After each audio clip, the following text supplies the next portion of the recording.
Hello everyone and welcome back to another AFK journey video. In this video we're going to be doing the top teams for Battle Drill's Grim Executioner boss, and this is the boss which we've had for the Shadowfrost map as well as the Spider Wasteland map. Basically both of the maps we've had this season so far. These are the teams which are the top performing options. Now there are 3 overall top teams, and then I have 3 other teams. 2 of them I kind of created, and one of them is one that I saw was doing pretty well for my guild. And they're both kind of more free-to-play friendly, so I'm going to show you guys those team formations as well. But first of all, we're going to try attacking with the overall top teams. So we have this one, which is going to be, the creators of this were Odie and Barbara. Those were the credits I saw. And you're going to have Lilyman and Odie, both as 2 damage dealers on the Wilder tiles. Brian also going to contribute for the damage. And Parissa here, she'll deal damage, but more importantly, she'll provide a buff. And I think the buff will be hitting the Lilyman, empowering her damage. And then you're going to have Hugin as well to power up Odie even further with the Mechanized Bond and also the charms of this season. Definitely, this is a strong team with the Blade Summon artifact. A strong team. You can run it probably even if your Parissa isn't very highly ascended, because she's mainly being used for a buffing. And then Brian, you could replace Brian for like Leica, for example, and just get that attack speed buff if your Brian isn't built up. And with the Blade Summon artifact, let's go ahead and give it a try and see how much we can get from this team. So in battle drills, you guys probably know, it won't be super important for you to be running necessarily the optimal teams. Your guild just has to manage to clear the boss one time to get the 500 diamonds. However, if you get really high damage on the boss, it can help you get your epic invite letter rewards more quickly, because that I've found is one of the best ways of getting like all of your quest completion, just by dealing a high damage to the boss. Okay, so we'll take a look at, like there's no issue with surviving, as you can see here. It's just a single target fight against the boss. And yeah, Lilyman is being buffed up by the Parissa, and that is good. This is higher than I've done though. Almost 25 billion damage with this team, which is really good. And Odie definitely did the most damage. Lilyman did a decent amount as well. But Odie is a hard-hitting damage dealer for this boss. There's no question about it. But Hugin definitely took him onto another level with his charms. And yeah, you could use Hugin even if he's like legendary plus. Just his charm bonus onto Odie is going to be valuable. And like we said, you can replace Brian for Leica or something. So if we take a look at the contribution, that's going to put us in the rank 3 position. The 2 players who are in the rank 1 and 2 position, they're running the Talene team, which I will show you guys as well. But just to show you what I mean for the reputation treasures, look at dealing this much damage to the boss. 1, 2, 3, 4, 5, 6, 7, 8, 9 boosts to the reputation level, which is like 2.25 reputation levels in total.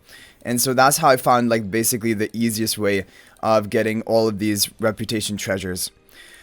Okay, we'll open the chest at the end. Okay, so now the next team that we're going to show you is going to be this one, which is this one's really interesting.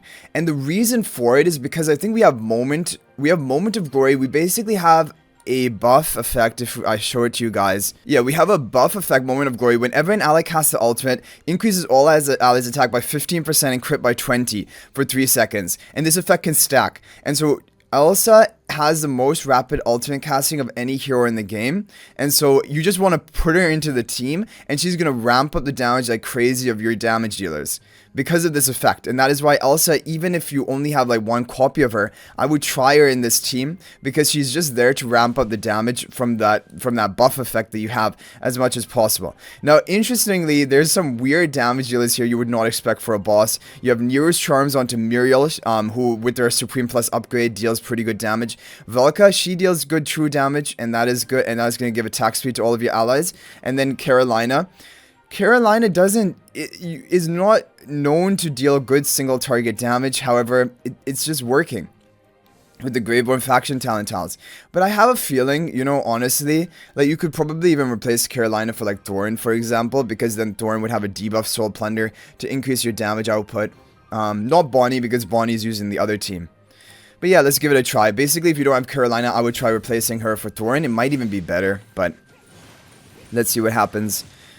So Velka has found some use in battle drills at least, but that is a sign that she's probably going to be quite useful in Ravage Realm. I really anticipate at the end of the season she's going to be probably, for the Graveborn faction, one of the best damage dealers because you're restricted to a faction, and then other heroes can shine. So I'm expecting her for that, and that's why still it is kind of somewhat important for everyone to build Velka eventually on their account. Okay, yeah, looking at the damage, this is not nearly as high, and I want to now show you guys a free-to-play, basically Alsa team that I have in mind, because I've seen Alsa doing pretty well from my guild, for example, and I want to show you those comps, and I want to show you the team comp that I kind of came up with. So here we have Shadow, or like, not Shadow, it's just regular Muriel. I don't know why I'm calling it Shadow. It's just the Supreme Plus upgraded Muriel.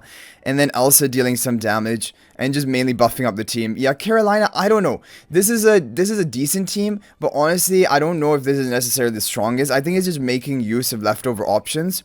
Okay, guys, so the Elsa team that I had in mind is going to be a Mauler team with Elsa. Basically, on the faction talent tiles, which are going to be Odie and Elsa, those are the heroes which are going to be dealing more damage to the boss. If we take a look at this icon over here, on the right, takes 40% more damage from enemy prime carriers. So that's why I chose to put Elsa on that slot, basically. And then you also have Sonya buffing up Odie and Elsa. And Odie is going to be teleported into the front, and Shakir will hopefully be buffing up Odie and Sonya, and maybe even Mikola. Mikola's on the left side so that she runs up towards Odie's position and can provide haste buff to Odie. Because I want mainly Mikola buffing up Shakir and Odie, which I think she will do from the left position. Yeah, and I really just want her buffing up Odie. I think that's the most important thing. With the Blade Summon artifact, I think this is a great team that you can try. And like, again, even if your Elsa's at lower ascension, like 1 copy, I would try it just to like stack the attack buff onto your team more. That's what I would recommend. And yeah, with Shakir plus 10 exclusive equipment, I think this can be a pretty good team. But if you don't have Elsa at all, I think you could definitely try running like Coco and have Coco behind the Odie and Mikola on that other faction talent tile, buffed up by Sonya. I think that can be a pretty good option as well.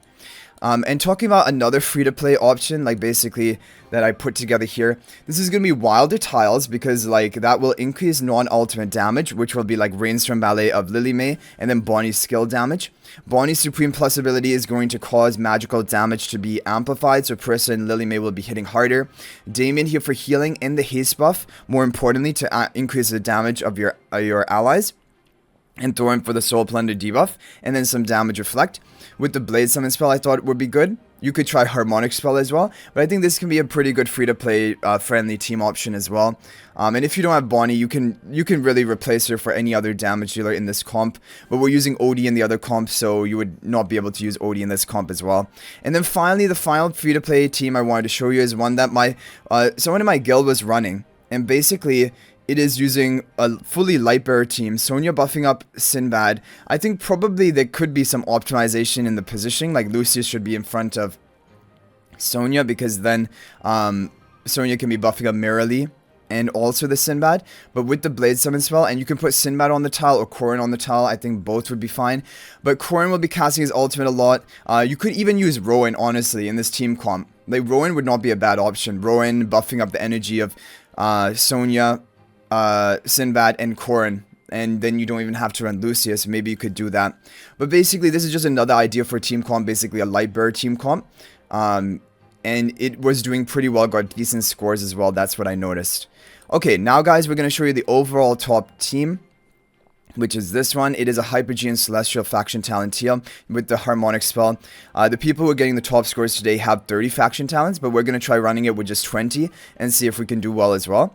Rainier Charms are going to be on Bonnie. Cassidy is going to be on the other tile. Stellar Bond onto the Talene for her damage. And I believe it is going to be Elijah, the blue-haired twin in the back, and Lila, the pink-haired twin in the front. Rainier position swapping the Elijah with the Harmonic spell.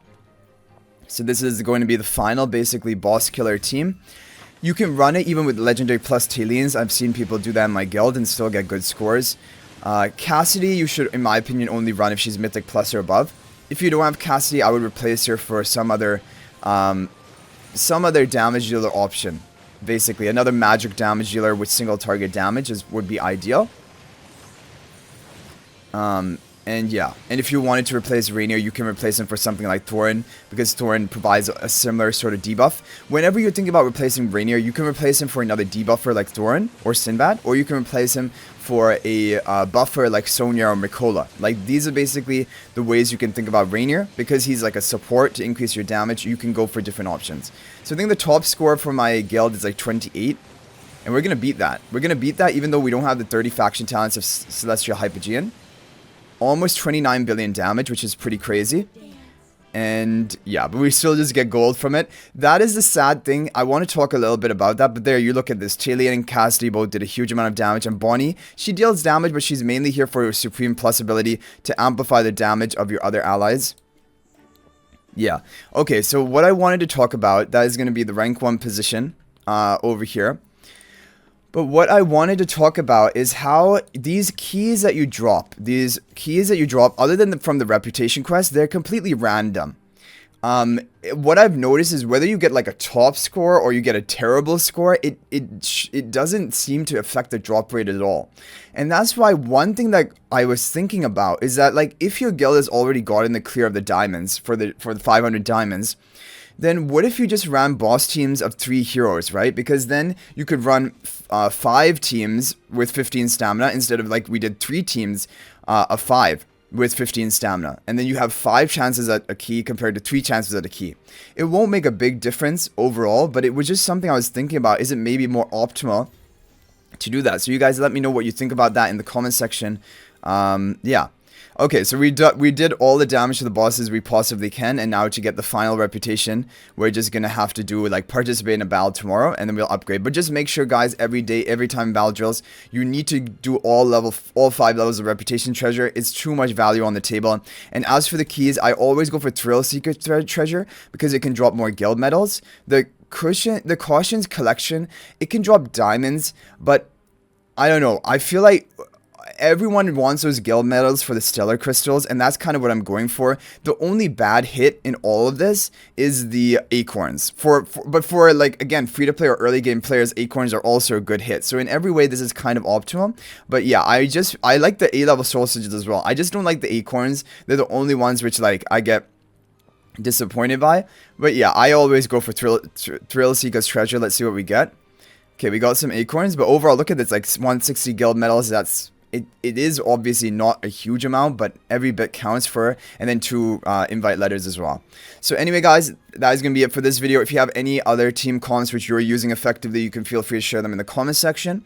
But I hope you guys enjoyed the video. If you're not already subscribed, please subscribe. We're on a road to 20,000 subscribers. And thank you guys so much for the support. Also, hit that bell icon so you're notified with our latest upload, so you don't miss out on anything in AFK Journey. And guys, if you want to join my AFK Journey Discord server, there's a link to that in the description of this video. But thank you all for watching. I'll hopefully see you in the next video. And until then, everyone, peace out for now.